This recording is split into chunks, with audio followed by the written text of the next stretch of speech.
یعنی D1 پہ اگر جو کوئی آیا ہے جہاں کے موٹیویشن بہت ہے بٹ اس کو پتہ نہیں ہے کیا کرنا ہے، یعنی اسکل کا لیول جو ہے وہ نیچے ہے، we can take like that,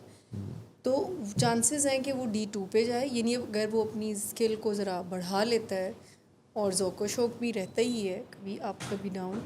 تو وہ D2 کی طرف بھی جا سکتے ہیں اور وہ مائنس کی طرف بھی جا سکتے ہیں. اگر D2 کی طرف جاتا ہے تو لگتا ہے کہ اس نے ترقی نہیں کی، حالانکہ وہ تھوڑی سی ترقی ہے کہ اس کا نالج تو بڑھ گیا ہے،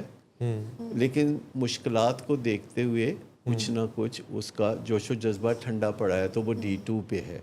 لیکن اگر اس کا نالج بھی کوئی نہیں بڑھا اور جوش و جذبہ اور ٹھنڈا ہو گیا ہے اور آگے سے وہ ریئیکٹ کر رہا ہے یا والدین کے اوپر کوئی الزام تراشی کر رہا ہے یا ایڈجسٹ ہونے کی کوششیں نہیں کر رہا، ڈسرپشن کاز کر رہا ہے، تو وہ جو -D1 یا -D2 کی طرف بھی جا سکتا ہے. لیکن یوزولی ریہیبلیٹیشن سینٹرز میں جب لوگ آتے ہیں تو وہ جس لیول پہ ہوتے ہیں، جیسے اگر وہ D1 پہ ہیں تو پھر وہ D2 پہ چلے جاتے ہیں اور پھر وہ D3 پہ چلے جاتے ہیں، جہاں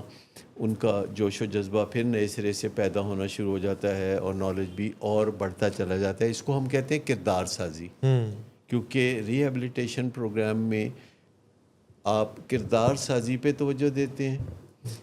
لیکن شروع میں آپ ہدایت کاری پہ توجہ دیتے ہیں.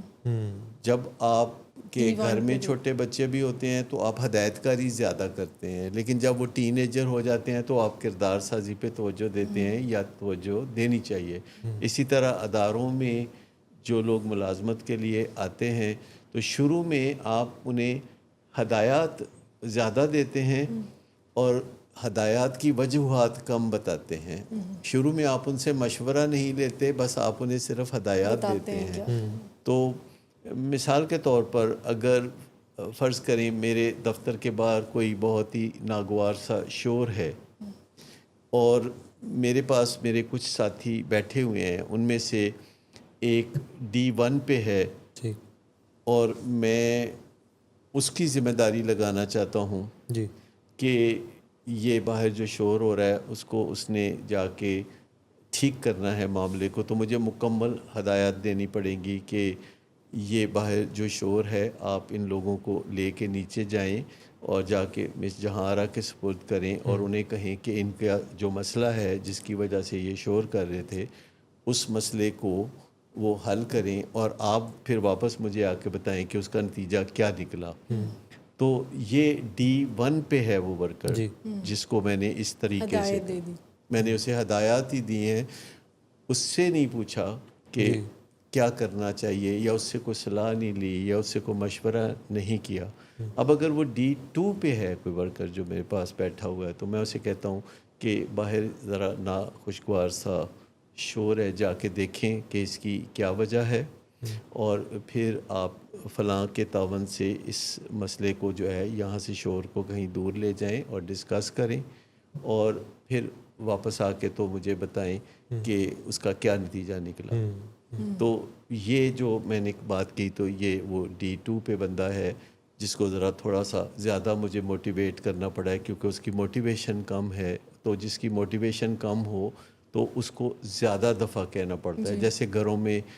ایک بچہ ہے جو بازار میں ہر وقت جا کے چیزیں خرید کے لے آتا ہے ماں کے کہنے پہ، تو وہ D1 پہ ہے. لیکن وہی بچہ کچھ دن کے بعد جب یہ کہنا شروع کرتا ہے کہ سارا کام مجھے ہی کہتے ہیں، دوسرے بھائی بہن بھی تو ہیں، وہ کہتے ہیں اچھا چلو چلے جاؤ، یہ کر کے آ جاؤ، دوبارہ کہہ دینا، تیسری دفعہ کہہ دینا، اور وہ پھر چلا جاتا ہے.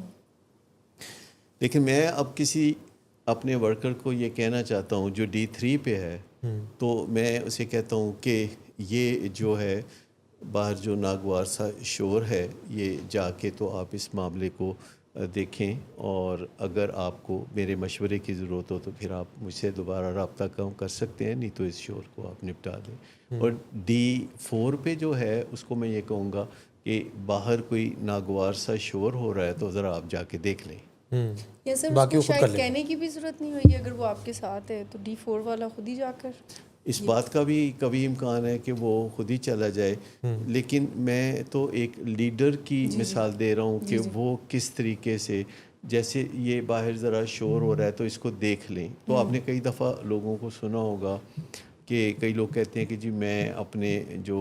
بزنس ہے فیملی بزنس ہے اس میں اکاؤنٹس کو دیکھتا ہوں. سر ہمارے پیشنٹس جو ہے اچھا وہ جو دیکھنا ہوتا ہے نا وہ اور دیکھنا ہے، وہ اور دیکھنا ہے، دور سے دیکھنا ہے، دور سے دیکھنا یہ اور دیکھنا ہے. لیکن اصل میں جو D4 والا ہے وہ کام کو دیکھتا ہے. یعنی اس کو صرف یعنی آپ یہ کہنا چاہ رہے ہیں کہ اس کو صرف یہ کہنا ہے کہ وہ دیکھ لیں، باقی انڈرسٹوڈ ہے اور وہ خود کر لے گا. اس کو پتہ ہے نا کہ یہ کام کیسے کرتے ہیں، وہاں کے رسم و رواج کیا ہیں.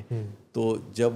انہیں پتہ ہے تو وہ بات کسی کو بتانے کی ضرورت نہیں کہ وہ کیسے کریں. یعنی اور ایک اور بات بھی ہے کہ جو D4 والے ہوتے ہیں ان کو شاباش کی اتنی ضرورت نہیں ہوتی، کیونکہ وہ خود اپنے آپ کو مسلسل شاباش دے رہے ہوتے ہیں. جب آپ کو اپنے اندر سے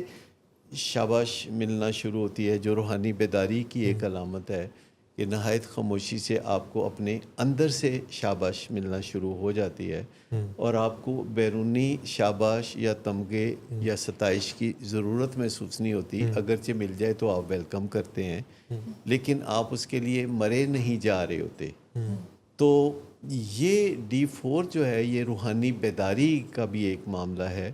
کہ جب آپ اس چیز کو انجوائے کرنا شروع کر دیتے ہیں جو کہ عام لوگ سمجھ نہیں پاتے کہ اس کو انجوائے کیسے کیا جا سکتا ہے. مطلب لوگ کہتے ہیں کہ اگر کام ہے جس کا آپ کو معاوضہ ملتا ہے